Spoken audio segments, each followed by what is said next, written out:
Bueno, estoy grabando un video. En este momento, volviendo a plantear una vez más,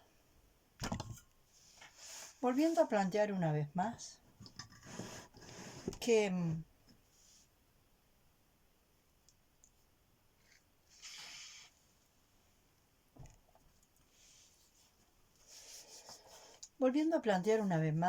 algo que para mí es bien importante. Y es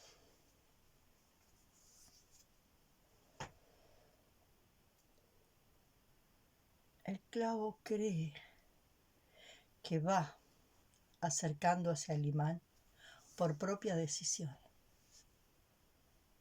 El clavo va así. El imán me gusta. Por lo tanto, como el imán me gusta tanto, yo me acerco al imán por propia decisión.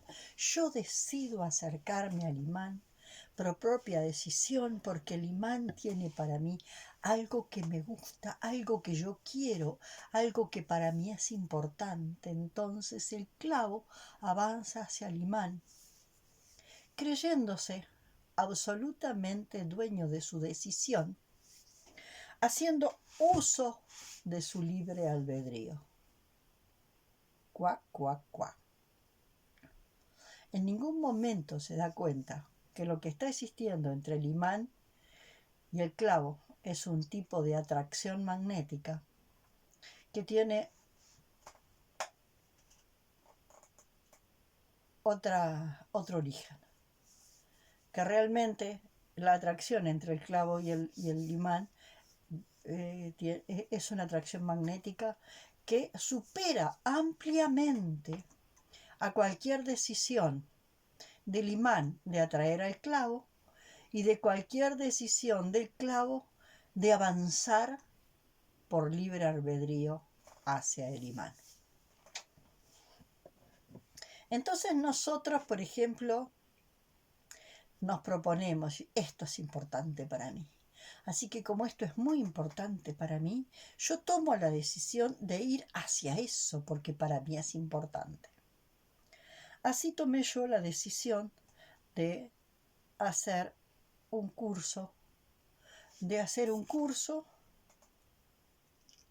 que para mí era importante, creyendo que iba a ese curso porque ese curso era importante. En cuanto al aprendizaje que yo iba a hacer en ese curso, el aprendizaje directo en cuanto a los contenidos de aprendizaje que el curso tenía para mí. Y después de dada vuelta a toda la historia, me di cuenta que no, que en realidad la motivación de la atracción entre el imán y el clavo era una atracción que nos trascendía ampliamente al imán y al clavo. Cuando me acerco a esa comunidad terapéutica y pedagógica,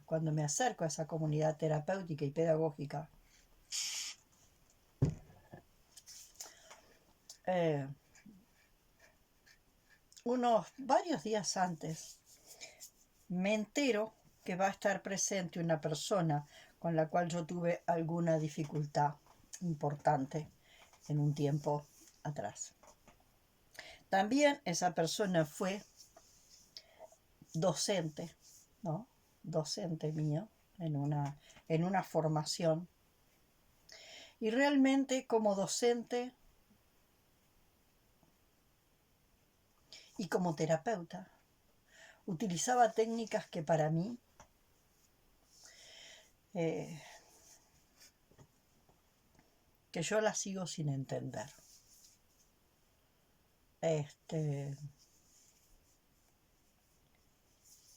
La técnica de que un terapeuta humille al paciente y lo humille, y lo humille, y lo humille, lo humille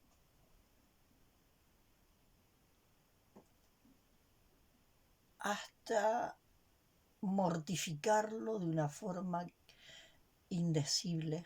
Para mí eso, no sé, en algún caso muy específico posible que terapéuticamente tenga alguna función. En algunos casos, posiblemente. Pero cuando esa es la técnica predilecta, y yo diría casi la única técnica que utiliza un terapeuta, la verdad que para mí eso está complicado. Yo no lo entiendo muy bien, no decodifico cómo es que el método por excelencia sea de un terapeuta, sea la provocación a través de humillar al paciente, a llevarlo a sentirse en un estado de mortificación absoluta.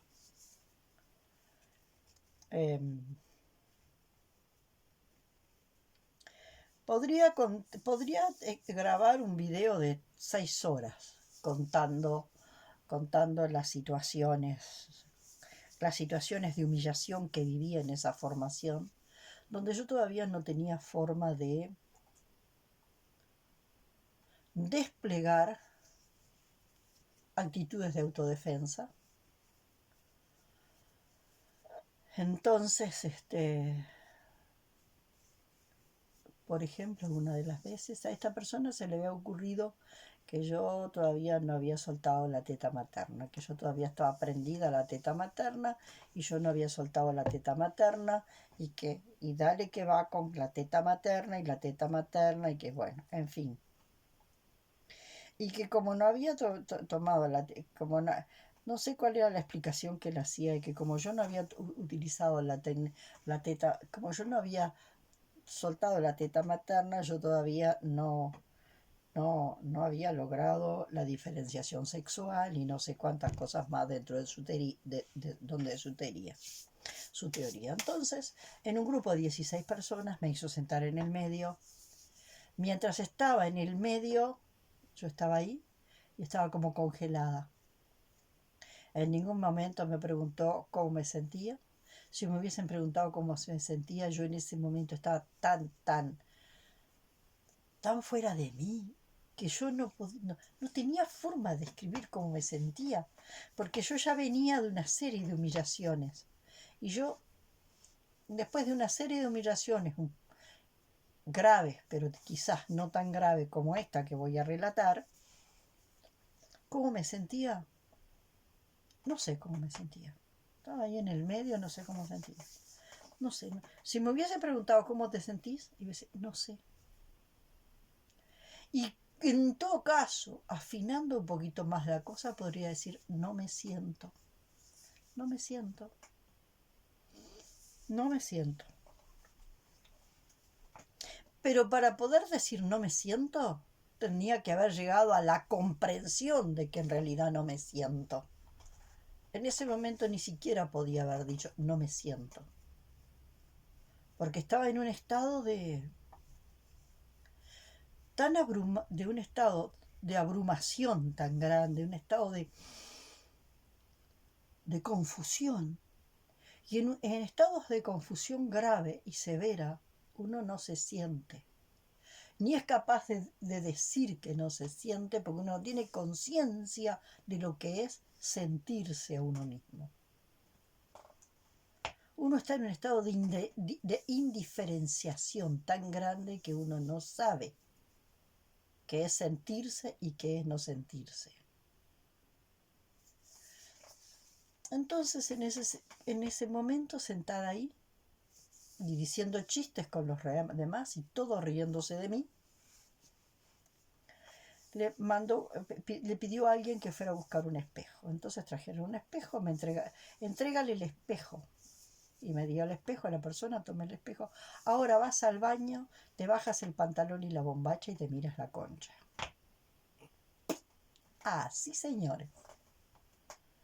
Así, señores.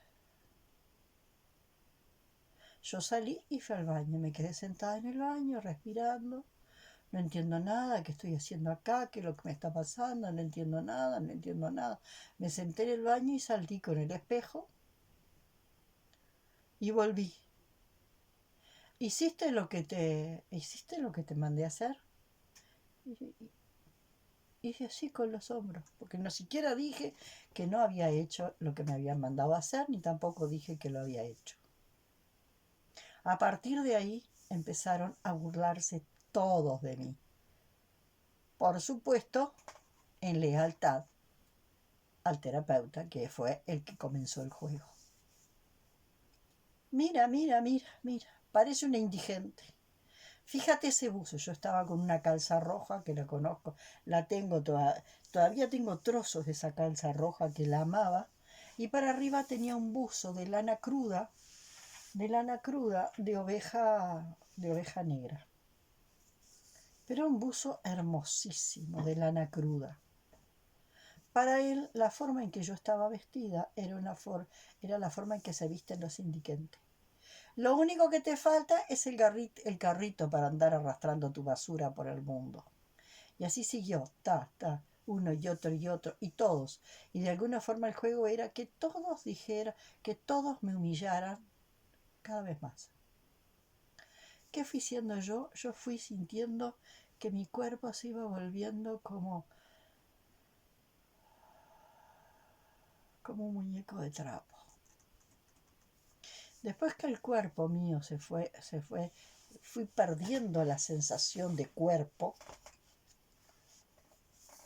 Le pidió a uno que viniera y me utilizara como fregón y que limpiara las paredes. Así que vino uno, me agarró de acá y me llevó y levantaba los brazos, y me levantaba los brazos y hacía que con los brazos y me llevaba el hombro, limpiara la pared. A otro le pidió que me usara como trapo de piso, así que me agarró de acá, el otro me llevó al piso y hizo como que con mi hombro me limpiaba el piso. A otros les dijo que me tiraran en el piso como si fuera una alfombra y se sentaran arriba mío a jugar a las cartas.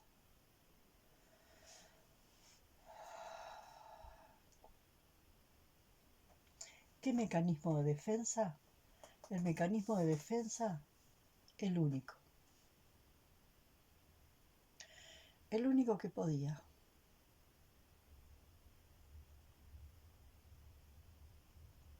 Perder la noción de mi cuerpo. Perder todas las sensaciones, perder la sensación de mi cuerpo. Quieren que sea un felpudo, soy un felpudo. Quieren que sea un fregón, soy un fregón. Quieren que sea esto, soy un fregón. Yo soy lo que ustedes quieran que yo sea para ustedes. Ustedes quieran que yo sea esto, yo soy esto. La más absoluta falta de presencia. Yo no podía tener presencia mía. Yo no podía estar presente. La sucesión de abusos por humillación, que ahí ya estaba terminando el año, una convivencia de fin de año, la cantidad de abusos por humillación vividas durante todo el año estaba llegando a su culminación, donde si en algún momento yo tuve instancias de presencia, durante todo el año fui perdiendo, hasta ser un trapo viejo. Un trapo viejo que se podía usar como fregón, como trapo de piso, que se podía extender como tapete en el piso para sentarse arriba.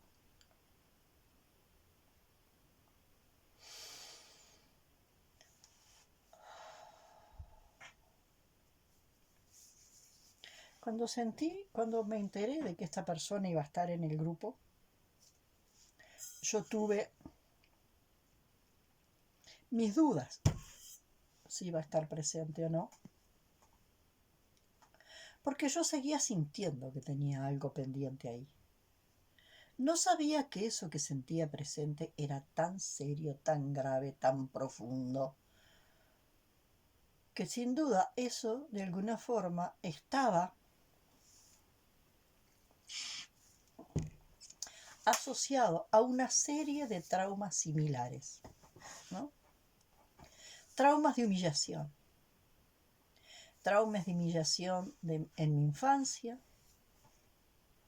traumas de humillación en mi infancia, en mi familia, traumas de humillación en la escuela, traumas de humillación en el liceo, traumas de humillación, sucesión de traumas de humillación. Y de alguna forma fui sobreviviendo con esos traumas de humillación hasta que en este año las humillaciones sufridas, gravísimas sufridas durante todo ese año, me dejaron sin presencia ninguna. Ni una gota de presencia. Yo empecé a andar como en el mundo, no como el zombi que tiene hambre y se quiere tragar a otro, no, como una especie de suerte de fantasma que se mueve, de fantasma ciego que se mueve, movido no se sabe por qué.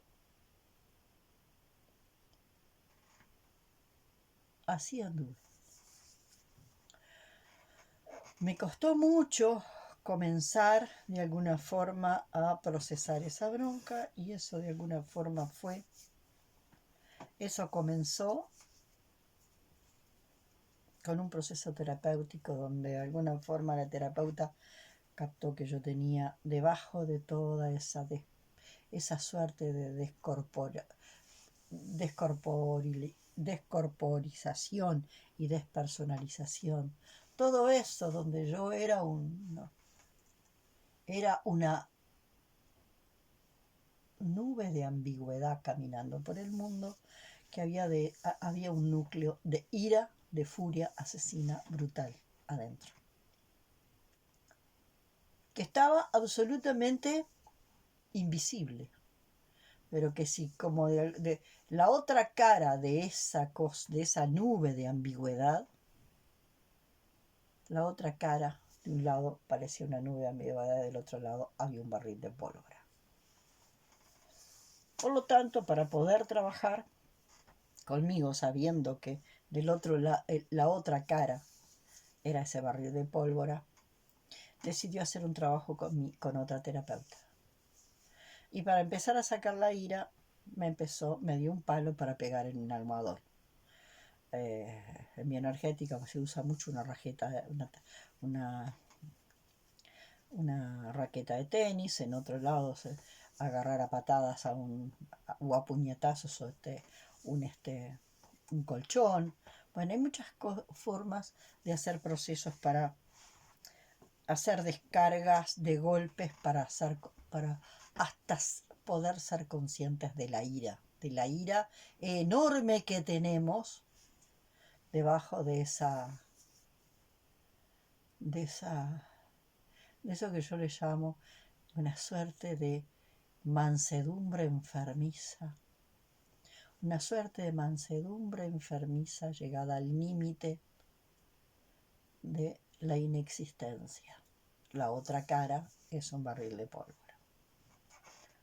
Entonces me dio un palo para golpear un almohadón y dije, qué pavada, golpeando qué pavada. Y yo golpeaba y no sentía fuerza. Y entonces en determinado momento yo sentí, esto de golpear con un palo en el almohadón, a mí esto no me sirve, yo quiero sangre.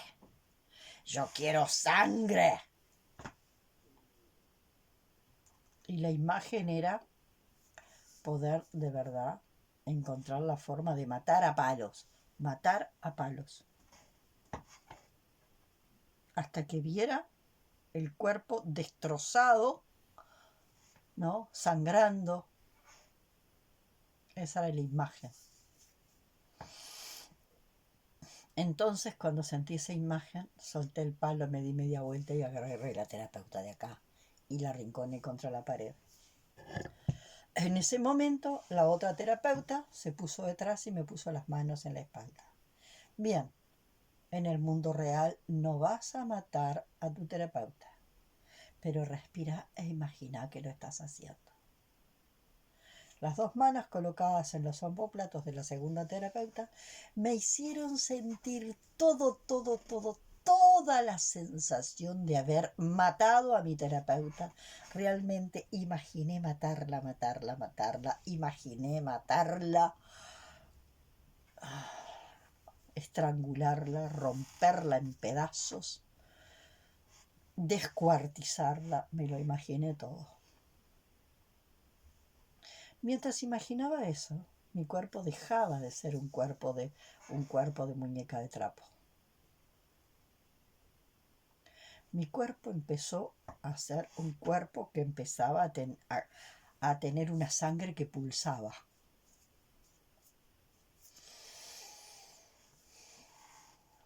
Pero fue mucho tiempo que me llevó llegar a ese estado. Y fue con esta terapeuta que hizo un trabajo largo, paciente conmigo, porque me vio que yo llegué convertida en un trapo viejo, por todas las humillaciones, en un trapo viejo. Un trapo viejo que en alguna ocasión, de tanto en tanto, tenía una explosión de ira ciega. Pero muy de tanto en tanto, alguna explosión de ira ciega.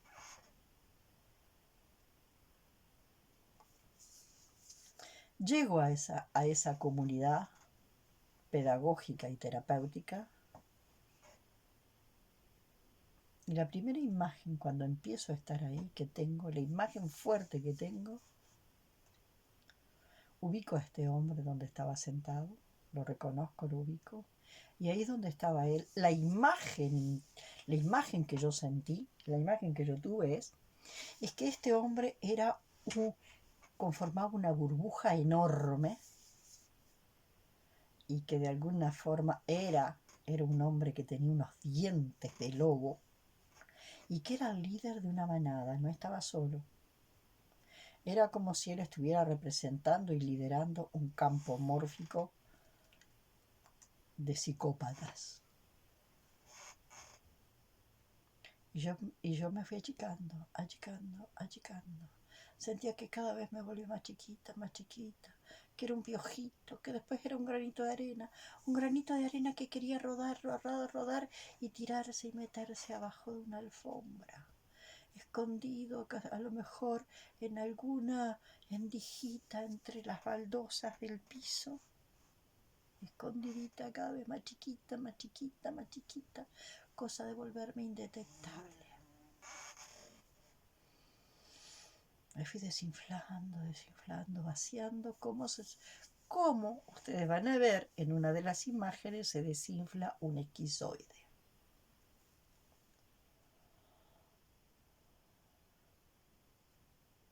Cuanto más desinflada, menos presente está una persona en este irse vaciando de sí mismo,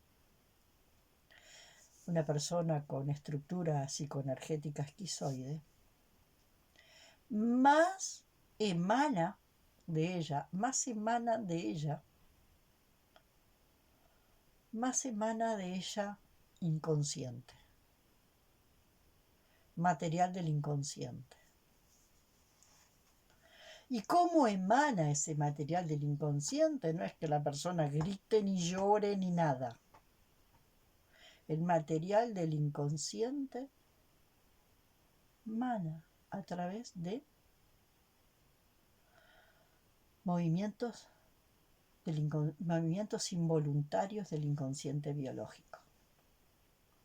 Entonces aparece, el cuerpo entero se empieza a llenar de movimientos inconscientes, parpadeos, pequeños movimientos, todos, temblores, movimientos. Muchísimos movimientos permanentes, movimientos constantes y permanentes, involuntarios, donde el inconsciente biológico quiere expresar todo lo que está queriendo salir. Entonces yo, sintiéndome que me iba constriñendo cada vez más, y cada vez más sintiendo esa cantidad de movimientos involuntarios. Todo el tiempo una cantidad enorme de movimientos involuntarios. Y generalmente la mayoría de las personas no es consciente de todos esos movimientos involuntarios. Y sin embargo yo soy consciente, no sé si de un 5, de un 10, de un 20%, pero yo soy bastante consciente de una porción, de una cierta porción de esos movimientos involuntarios.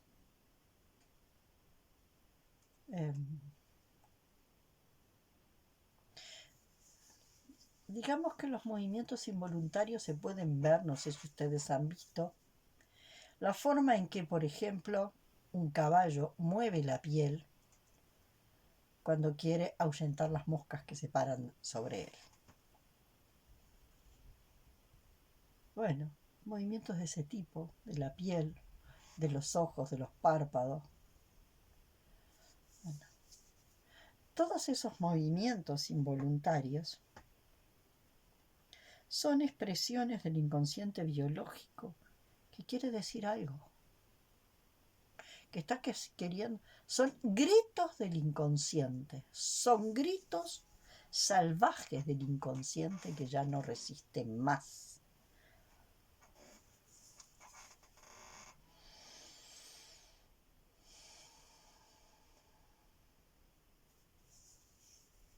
En ese entorno hice el planteo en el grupo de apoyo.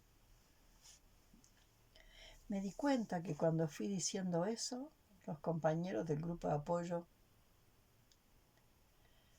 tengo la imagen de algunos de ellos que abrió la boca y quedó ahí.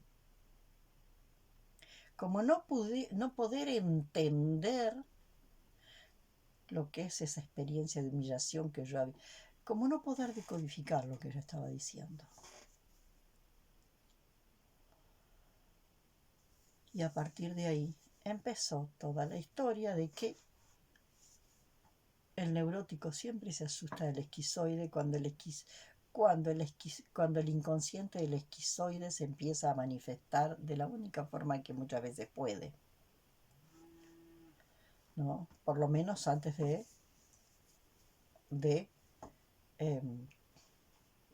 tomar la forma de esquizofrenia, ¿no? El esquizoide que todavía no ha desplegado no ha desplegado una esquizofrenia, ¿no? Bueno, tiene una manera de estar en el mundo que es bien diferente a la del neurótico. Por eso que yo digo, el neurótico mira para allá y solo mira para allá. Y mira con un solo ojo, con una sola lógica, mira para allá. Y en todo caso, después mira para allá. Y mira para allá. Pero no asocia. El esquizoide está mirando simultáneamente los dos polos. Mira acá, mira allá, mira acá, mira allá, mira acá, mira allá, mira acá, mira allá, mira acá, mira allá, mira acá, mira allá. Chin, chin, chin, chin, chin, chin, chin, chin, chin. Porque de alguna forma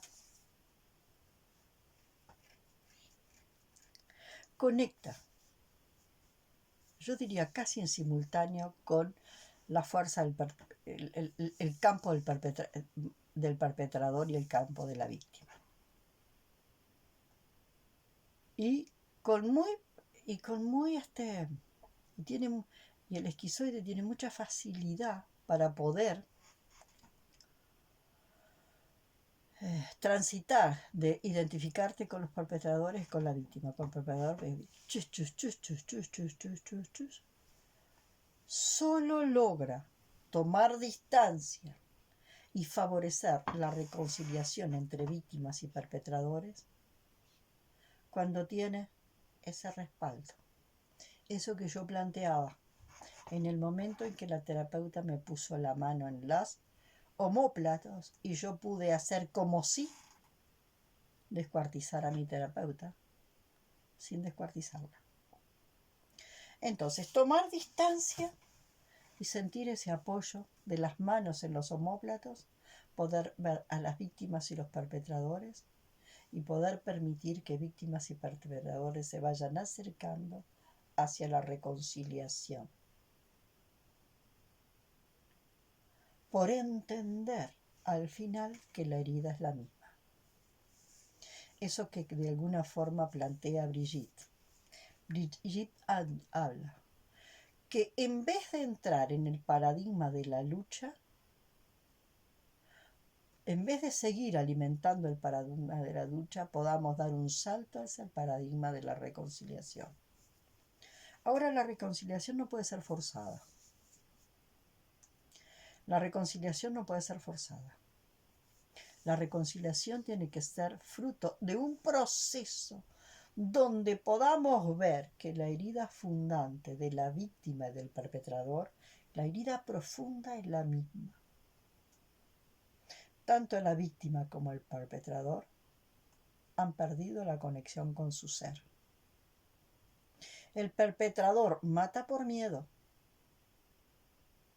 El psicopático perverso daña porque mientras está dañando se siente a salvo de no ser dañado.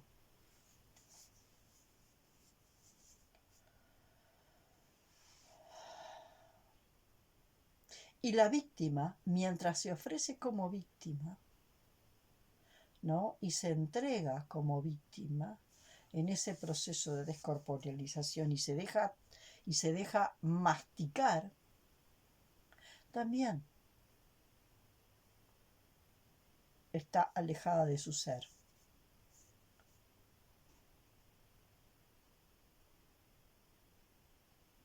También ha perdido el eje de su ser, tanto como el perpetrador. O sea, que la víctima que se deja destruir por el perpetrador destructor están generando un proceso de codependencia que no es un acto de entrega, que es diferente. Bueno, la imagen que yo tenía era una gran burbuja donde estaba este señor convertido en un ser diabólico con unos dientes gigantescos, un líder de una manada de psicopáticos perversos, y yo en una burbujita cada vez más chiquita, y éramos los únicos que teníamos color. El resto del grupo era una serie de burbujas ambiguas grises sin color. Eso era, digamos, una de las imágenes que en el nivel de transparencia había. Supongamos que fuera esta. Esta era una imagen de transparencia, que era la imagen que yo tenía de ese instante del grupo. Esta era la imagen que yo tenía de ese instante en el grupo. Una imagen que representaba simbólicamente un vínculo entre un arquetipo representado por ese señor y un campo mórfico representado por ese señor liderando una manada y yo. Ahora, en ese grupo había otras personas que estaban en otras imágenes. En otras imágenes que tenían que ver con sus contenidos inconscientes que estaban accediendo a la conciencia. Y esa imagen se montaba. Y había otro más.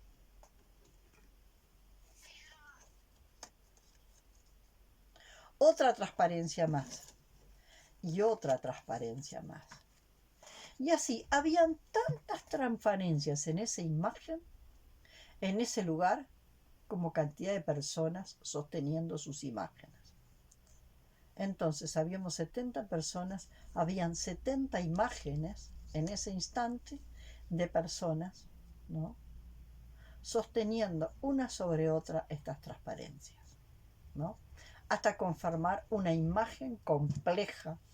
Esa imagen compleja que de alguna forma es la multicausalidad y la multidiversidad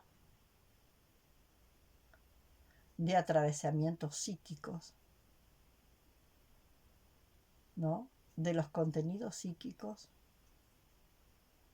de las infinitas conexiones que se podían dar ahí.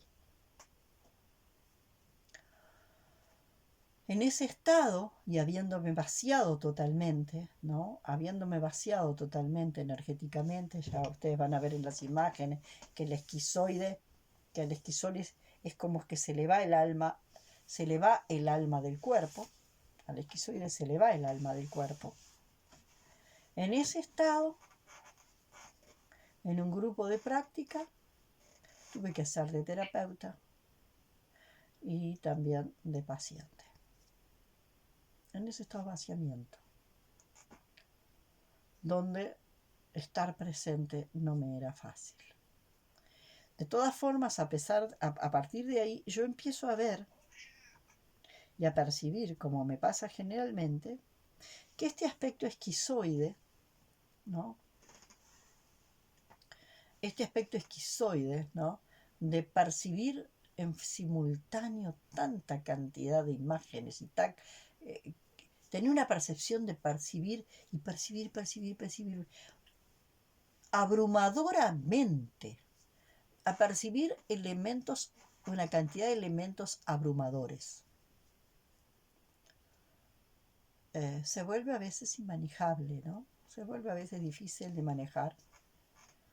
Entonces, el neurótico que le teme al esquizoide empieza a querer alejarse del esquizoide, evitar la mirada, evitar acercarse, evitar conversar. De pronto aparece la famosa compasión, que para mí no debe haber cosa más hipócrita que la compasión, y sin embargo hay todo un discurso de la compasión, porque el que se siente compasivo cree que tiene algo para ofrecerle a ese otro al quien dirige, ¿no? El emisor de la compasión se cree que tiene algo para darle al receptor de la compasión. Entonces, la compasión genera una simetría brutal entre el emisor de la compasión y el receptor de la compasión. Yo digo, la compasión es un disfraz de la lástima. Pero como sentir lástima por otra persona no se siente bien, se habla de sentir compasión. Yo siento compasión por ese pobre desgraciado que, mira, está pasando una desgracia y yo siento compasión. Cuando yo digo siento comprensión, cuando yo te comprendo, a mí me pasa lo mismo que a ti. Yo puedo encontrar dentro de mí exactamente lo mismo que veo en ti. Comprensión. La comprensión horizontaliza y va eliminando asimetrías. La compasión genera asimetrías. Pero ese grupo pedagógico terapéutico, tiene la compasión como el máximo de las maravillas. Bueno, entonces, de alguna forma, llegó un momento en que yo me fui saturando, abrumada, cada vez más. Cada vez veía más cómo me huían, y cada vez que más me huían, ¿no? Cada vez me huían más con la mirada, con esto, con procesos inconscientes de los otros también, no eran conscientes. El neurótico no es consciente del miedo que le produce el esquizoide, no lo es. En la medida en que cada vez sentían más miedo de mí, yo perdía más presencia. Cada vez perdía más presencia, hasta que llegó un momento que yo mañana no vengo, me voy. Y después pensé en todas las veces que huí de los grupos. Así que al otro día vine con una decisión clara de apoyar y mirar el teórico y de decir, no voy a ser ni terapeuta ni paciente. No me voy a frisar a ese juego, que es un juego en el que no quiero entrar. Y perdí el apoyo de una terapeuta que por lo menos me ayudó a reconstituirme y a poder decidir dejar un espacio que para mí no era saludable, decidir dejar ese espacio que para mí no era saludable desde el estado adulta. Y eso me generó un poco de alivio, ¿no? Me generó un poco de alivio. No me ayudó a resolver esta herida tan profunda con esta persona, porque los niveles de humillación fueron bastante importantes, pero algo se recuperó en cuanto a la sensación de que esa persona me robó una dignidad que ya venía muy menoscabada. En ese año de proceso con esa persona me robó los residuos de dignidad que me venían quedando.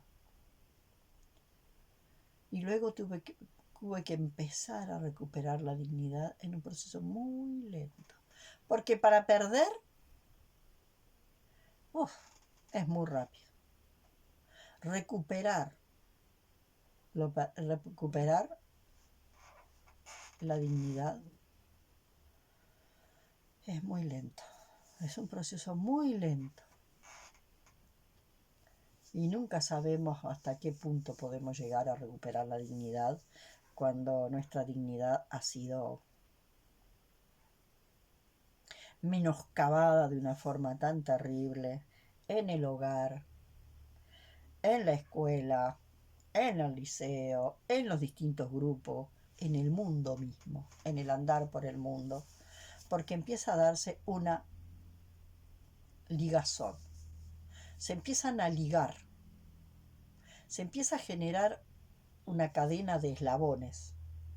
Una humillación se engancha con la otra y esa otra, y se empieza a generar una cadena de conflictos programantes,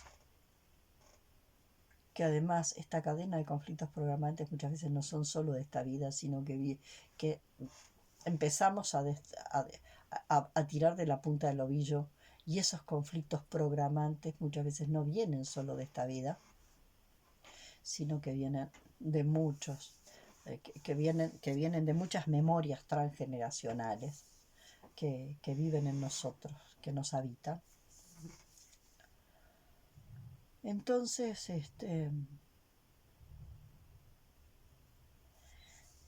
cuando salí del lugar digo, no, este no es un espacio saludable para mí. No es un espacio donde yo pueda decir, yo acá me siento y me acomodo y me siento cómoda, ¿no? Y me siento cuidada. No. Entonces por un tiempo tuve mucha rabia, mucha rabia. ¿Cómo es posible que este espacio pedagógico terapéutico le dé entrada a un tipo que es un psicópata perverso y tenga lugar para darle contención a un psicópata perverso, pero no tiene un dispositivo para sostener a un esquizoide? Tuve con mucha rabia durante mucho tiempo. ¿Cómo tienen la disponibilidad, ¿no?, para permitir y darle contención y recibir y cuidar a un psicópata perverso y no tienen la capacidad de contener a un esquizoide? Y lo fui viendo. Anoche, en la constelación de anoche, que necesité constelar justamente porque dije, y esto no es este supuesto bienestar que estoy sintiendo después de haber venido, dormido, esto, lo otro, con una pequeña cosita ahí que molesta, pero que es totalmente tolerable. Pero en general, esto no será toda una puesta en escena, como le llaman, una performance para poner en el escenario, una performance de actuación para poner en el escenario de la mentira? En la constelación aparecía muy claro que la persona que me representaba estaba con los pies muy apoyados en el piso, sentí un bienestar bien importante, sentía que quien representaba la persona que representaba esa comunidad pedagógico-terapeuta, hacía así, como queriendo decir, por suerte me liberé de esto, un alivio porque yo me fui, sentí esa comunidad pedagógico-terapéutica, porque claro, yo solo mi presencia los interpelaba. La presencia del esquizoide interpela de forma muy profunda al neurótico. Los interpelaba. Entonces, que un esquizoide se vaya es un gran alivio. Había como una necesidad. ¡Ay, qué suerte! Nos liberamos. Sin embargo, ante el psicópata perverso, está todo bien. Al psicópata perverso lo sabemos manejar, al esquizoide no. Eso me produjo una mezcla de rabia y dolor.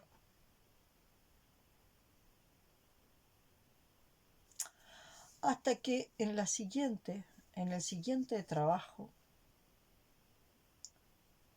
pude ver el estado en que está esa persona.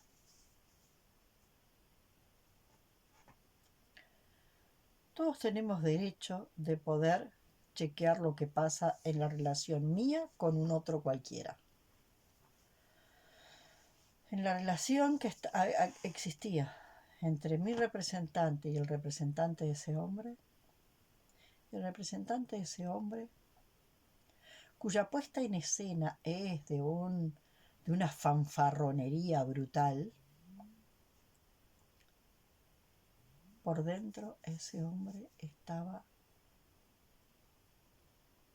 hecho un trapo viejo peor que yo.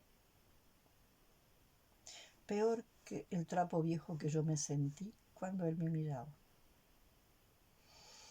Y entonces pude ver que en el caso de él era al revés. Para afuera yo era un trapo viejo, deshecho, que se veía como fregón. Y lo que había dentro era un barril de pólvora. El para afuera era como una metralleta, ¿no? ¡Pah, pah, pah, pah, pah! Del otro lado estaba el trapo viejo que era. Entonces está bien que ahí reciba la contención que necesita. ¿Qué necesita el esquizoide? El esquizoide necesita una persona que no se asuste con sus procesos. Una persona como esa terapeuta que me puso las manos en el omóplato y yo pude procesar en el nivel simbólico que mataba sin necesidad de matar. Entonces me doy cuenta de todas las personas que han estado cerca mío y que no se han asustado con mis procesos. Incluso algunas que han considerado que mis procesos son patológicos. Hay otras que han considerado que mis procesos no son patológicos porque ya transitaron la historia de la patología y están haciendo procesos de despatologización de la conciencia. Entonces tengo una gratitud tan profunda por cada una de las personas que no se han asustado de mis procesos, inclusive las que todavía han andado con el cuadriculado de la patología, pero que han podido estar sin asustarse de mis procesos.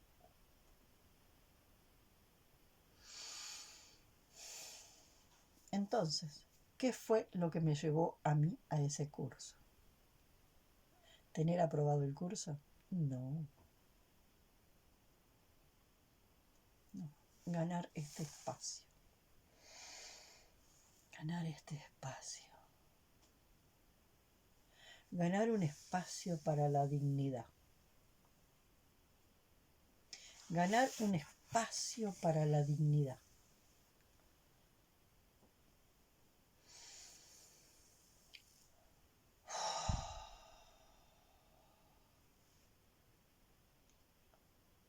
Liberando todas las humillaciones.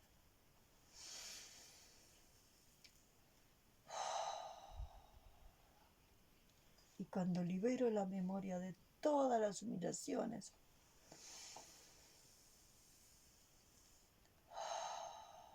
queda espacio para la dignidad.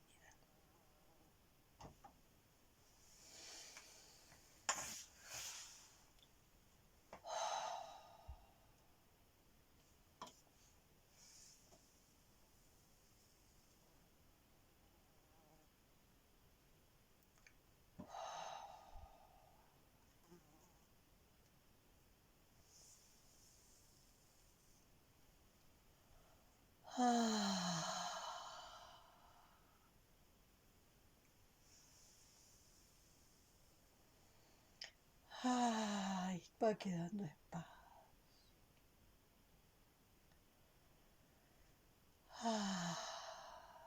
Soltando, soltando de cada rincón de mi cuerpo la memoria de las humillaciones.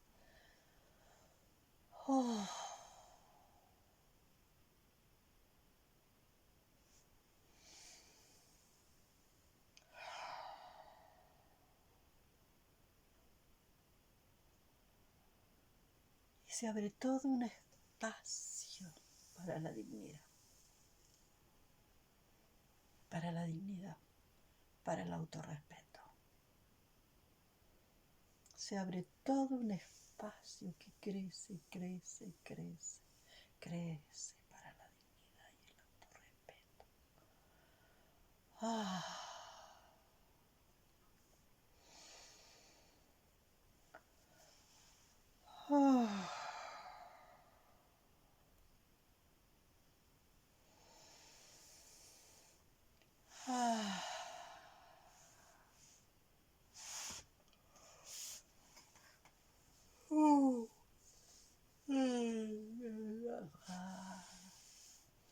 Un nuevo espacio para la dignidad y el autorrespeto.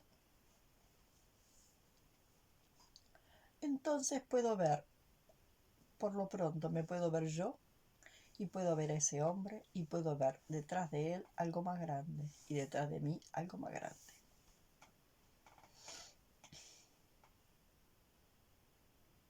Puedo ver a esa comunidad pedagógico-terapeuta, y detrás de ella puedo ver algo más grande, y detrás de mí veo algo más grande. Y cuando yo veo algo más grande detrás de mí, y veo algo más grande detrás de ese otro o eso otro, hay algo más grande que nos quiere así. Y que le da sentido a nuestro modo de estar en el mundo, aquí y ahora. Estando como estamos. Estamos como estamos. Y cada uno haciendo con lo que le ha tocado vivir, lo que va pudiendo. Porque detrás de mí hay algo más grande, y detrás de ese otro o eso otro hay algo más grande, que en realidad es un algo más grande que nos contiene a todos, y todos formamos parte de este algo más grande. Bien, esto necesitaba hoy grabar, recordando que en un grupo hay la imagen interna de una persona, de 2 personas, de 3 personas, de 6 personas. En un instante si hay 70 personas, hay 70 imágenes de 70 personas que se superponen. Y todo eso está conformando el campo colectivo. Y al siguiente momento, quizás la imagen, todas las imágenes cambiaron. Y ya tenemos otra serie de imágenes que conforman la imagen colectiva. Bueno, esto necesitaba compartir hoy y agradecer este nuevo espacio que tengo adentro. Agradecer este nuevo espacio, un espacio para la dignidad y el autorrespeto, que de la única forma que puedo yo encontrar un espacio para la dignidad y el autorrespeto es en la medida en que yo puedo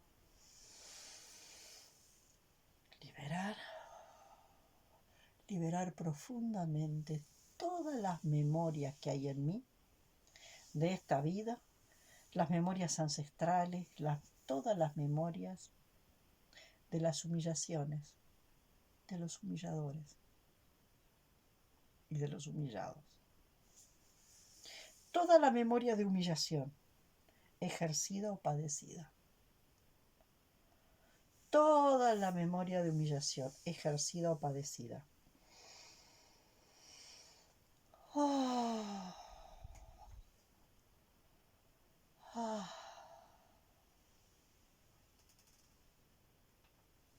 Hay más espacio.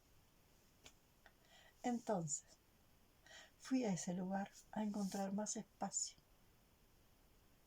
No por el curso en sí, del cual traigo aprendizajes cognitivos, con algunos elementos de verdad, me resonaron, otros no, pero de los cuales traje elementos cognitivos y traje otros elementos que tienen que ver con la experiencia de conectar de una forma tan profunda, con todas las humillaciones padecidas y con el enganche de las humillaciones también ejercidas.